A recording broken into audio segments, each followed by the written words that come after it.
नमस्कार मित्रों, मैं हूं अमित। लीगल कॉन्सेप्ट में आप सभी का स्वागत है और आज हम लोग बात करने वाले हैं उत्तर प्रदेश राजस्व संहिता 2006 की धारा 67 का। 67 का बैकग्राउंड थोड़ा बता देते हैं पहले कि जैसे गांव में बहुत सारे ऐसे लोग देखे होंगे आपने जो अब जिस संपत्ति पे वो रह रहे हैं उनके पास उनकी उसकी रजिस्ट्री नहीं है। ना ही मतलब कहने का कि कोई टाइटल वगैरह उनके पास नहीं होता है, उसके बावजूद वो वहां पर रह रहे होते हैं, मकान बना के रह रहे होते हैं, घर अपना बना के रह रहे होते हैं। तो ऐसे जो लोग हैं, उनको उस ज़मीन पे मालिकाना हक कैसे प्राप्त होता है, इस चीज़ के बारे में आज धारा में बताया गया है। तो चलिए देखते हैं, सबसे पहले इस सेक्शन को हम देख लेते हैं। इस सेक्शन में 2 पहले कंडीशंस हैं। इसमें पहली कंडीशंस जो दे रखी हैं, जो कि 1-2 इसमें तारीखें हैं। तारीख 1 29 नवंबर 2012, दूसरी तारीख दे रखी है 29 नवंबर सन 2000 की। तो 67 का इस बात को कहती है कि कतिपय गृह स्थलों का उनके विद्यमान स्वामियों के साथ बंदोबस्त। सब सेक्शन 1 कहता है कि यदि धारा 64 की उपधारा 1 में निर्दिष्ट किसी व्यक्ति ने इस संहिता की धारा 63 में निर्दिष्ट भूमि पर जो किसी सार्वजनिक प्रयोजन के लिए आरक्षित ना हो, ये शर्त है। यानी कोई भी ऐसी कोई जमीन नहीं होनी चाहिए जो सार्वजनिक प्रयोजन के लिए इस्तेमाल में की जा रही हो। अब यहाँ 2 धाराओं के बारे में बात की गई। एक 64 के बारे में बात की गई। 64 मतलब होता है आबादी स्थलों का आवंटन, जो इस उसमें राजस्व संहिता में दे रखी है। और दूसरी धारा है 63। 63 में ऐसी भूमि जिसे आबादी स्थलों के लिए आवंटित किया जा सकता है। तो 2 धाराओं के साथ एक में एलिजिबिलिटी दे रखी है और दूसरी में भूमि के लिए बताया गया है कि कौन-सी भूमि आवंटित की जा सकती है। सार्वजनिक प्रायोजन में आरक्षित न हो, कोई गृह निर्माण किया हो, ज ऐसा गृह 29 नवंबर सन 2012 को विद्यमान हो, ऐसे गृह का स्थल गृह स्वामी द्वारा ऐसे प्रतिबंधों, शर्तों पर विहित किए जाएँ, कृत किया जाएगा। तो धृत किया जाएगा, दैट मीन्स कि इसमें एक दिनांक दे रखी है 29 नवंबर 2012।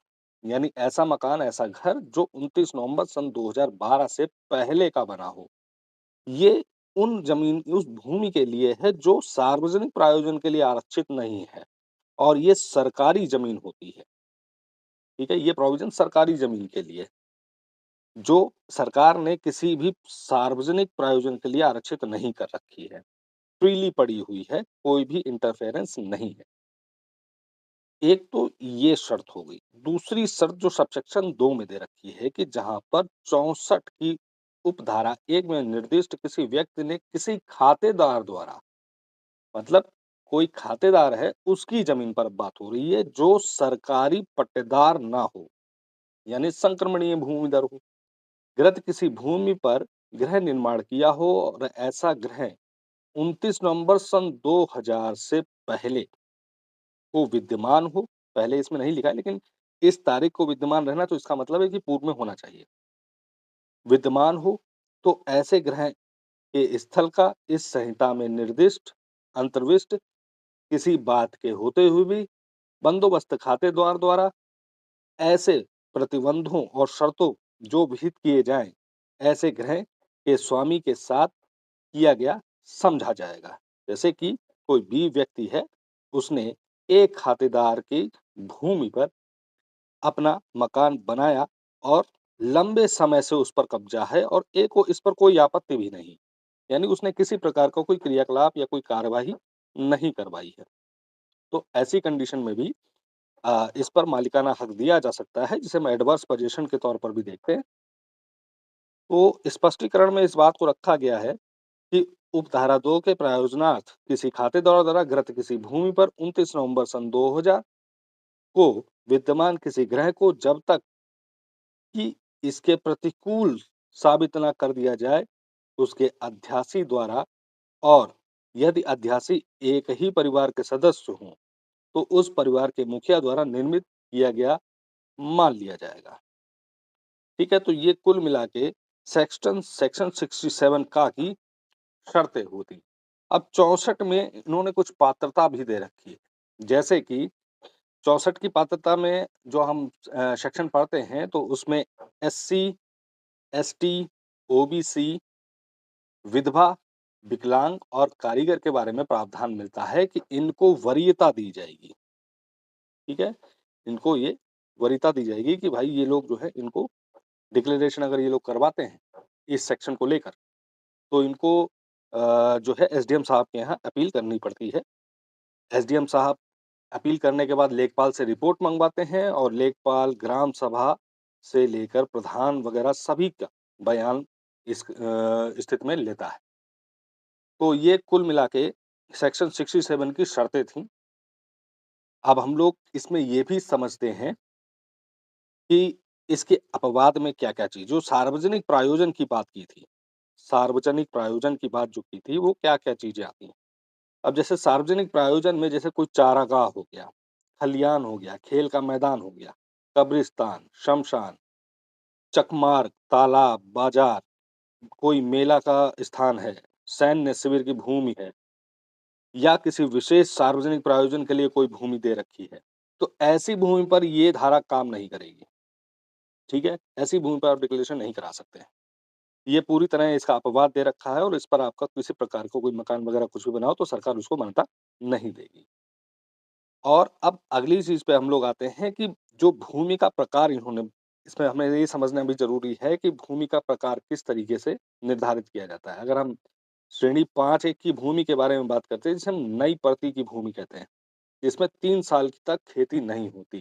देखिए, मकान वहीं बनेगा जहाँ पर खेती नहीं होती है। किसी फसल पे आप मकान तो नहीं बना सकते। तो ऐसी ही भूमि पर जाएगा व्यक्ति जो बंजर पड़ी हो। तो जैसे नई परती की भूमि है, 3 साल तक खेती नहीं हुई है उसके अंदर, ठीक है? तो ये नई परती के अंतर्गत आ गई। पुरानी परती जिसमें 5 साल तक खेती नहीं हुई है, वो पुरानी परती के अंतर्गत आ गई। बाकी ये वन विभाग की ज़मीन और ये चारागाह की ज़मीन वो तो सार्वजनिक शुरुआत में ही राजस्व संहिता में बता दी गई। उसके बाद 5-3 डा की एक ज़मीन होती है, बंजर भूमि कहते हैं जिसमें 6 साल से अधिक समय तक खेती नहीं की गई है। तो इस प्रकार से ये श्रेणियाँ बन जाती हैं और इस श्रेणियों के अंतर्गत भूमि का प्रकार भी तय हो जाता है कि भाई बंजर भूमि है या कृषक भूमि है। केस यहीं पर से ही फँसता है कि अगर किसी कृषक भूमि पर हो, तो उस पर आपत्ति ऑब्जेक्शन खातेदार द्वारा कर सकते हैं। लेकिन अगर खातेदार भी सहमति हो जाती है, तो उसको डिक्लेयर किया जा सकता है। और इसमें जो पहले से तारीखें दे रखी हैं, फिर से वो तारीखें हम बता देते हैं। 29 नवंबर सन 2012 ये सरकारी ज़मीन के लिए होता है और 29 नवंबर सन 2000 ये खातेदार के लिए है। खातेदार में पट्टेदार शामिल नहीं। ये ध्यान रखिएगा कि सरकार द्वारा दी गई कोई ज़मीन में वो पट्टेदार शामिल नहीं, संक्रमणीय खातेदार। अब इसके बाद हम सेक्शन 63 की अगर हम बात करते हैं, तो ये उप-जिलाधिकारी के यहाँ इसका वाद होता है, जैसा कि हमने पहले ही बताया। स्वप्रेरणा से भूमि प्रबंधक समिति के संकल्प पर धारा 64 में वर्णित व्यक्तियों के आवंटन के लिए आबादी स्थलों की व्यवस्था हेतु श्रेणी निम्नलिखित श्रेणी की भूमि चिन्हित कर सकता है। अब 59 के अंतर्गत जो श्रेणियाँ दे रखी हैं, वो अदर लेक्चर में हम समझेंगे, वरना लेक्चर बहुत लंबा हो जाएगा। तो ये उसी से संबंधित है कि ऐसी भूमि जिसे आबादी स्थलों के लिए आवंटित किया जा सकता है, 63 के अंतर्गत बता दी गई हैं।